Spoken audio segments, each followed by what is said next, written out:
είμαστε όλοι από την ίδια πλευρά. Κατά συνέπεια... Αλλά πρέπει να κινείται και η συζήτηση. Σωστά. Κοιτάξτε, καταρχάς, θέλω να πω ότι η παρουσία μου και μόνο εδώ σε ένα συνέδριο καρκίνου του πνεύμονα, πριν από μερικά χρόνια θα φάνταζε παράξενη, γιατί εγώ δεν πολύ ασχολούμαι δηλαδή, με τον καρκίνο του πνεύμονα, είναι άλλη επικέντρωσή μου εδώ και πολλά χρόνια. Παρ' όλα αυτά, υπογραμμίζει το εξής, υπογραμμίζει την αλλαγή που έχει γίνει στην ογκολογία. Η αλλαγή είναι ότι σιγά-σιγά φεύγουμε, ειδικά στο θεραπευτικό κομμάτι, από το μοντέλο το ανατομικό, πού είναι ο όγκος, έτσι θα κατευθύνουμε και τη θεραπεία μας. Έτσι.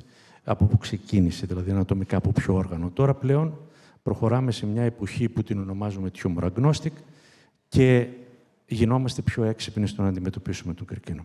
Άρα λοιπόν χρησιμοποιούμε περισσότερο μοριακούς παράγοντες να επιλέξουμε παρά αν ο όγκος ξεκίνησε από τον οροδόχο κίστη που ασχολούμαι εδώ ή από τον πνεύμονα που ασχολείται η κυρία Λινάρδου. Και νομίζω ότι όντως και η επιστημονική κοινότητα αλλά και η πολιτεία έχει αφουγκραστεί αυτή την μεταβολή.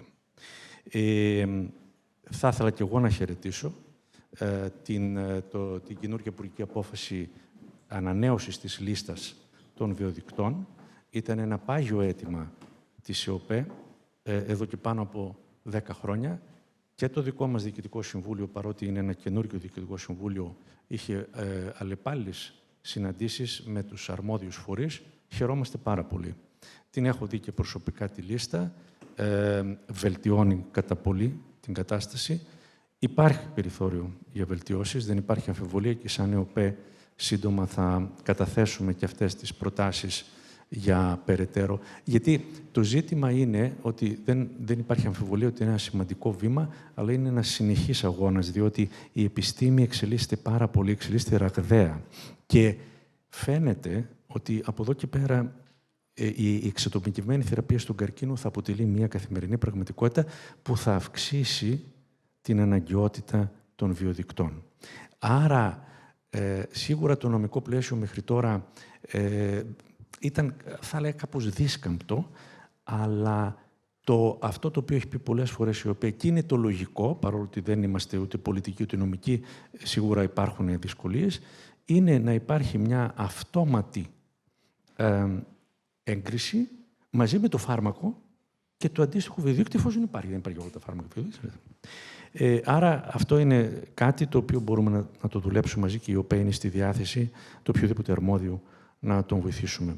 Το άλλο που θα ήθελα να πω είναι από τις καταπληκτικές ομιλίες τις οποίες ακούσαμε, υπάρχουν τεράστιες πρόοδοι και οφείλω να πω ότι αυτές οι πρόοδοι σε μεγάλο βαθμό ακολουθούνται στο δημόσιο τομέα στην Ελλάδα και δείχνει ότι ο ογκολογικός ασθενής πλέον δεν είναι δυνατόν να αντιμετωπιστεί από μία ειδικότητα. Έτσι. Είναι μία αλληλουχία. Τέλος, δράτω με τις ευκαιρίες που είναι εδώ και η Γενική Γραμματέας, να τονίσω δύο θέματα. Το ένα είναι τα orphan drugs. Το ξέρετε, δεν έχω χρόνο να επεκταθώ. Και το άλλο είναι το survivorship. Είναι η ιστορία της επιτυχίας της ογκολογίας στο να βελτιώσει την πρόγνωση των ασθενών. Χαιρόμαστε τόσο πολύ που η πρόγνωση πια είναι καλύτερη.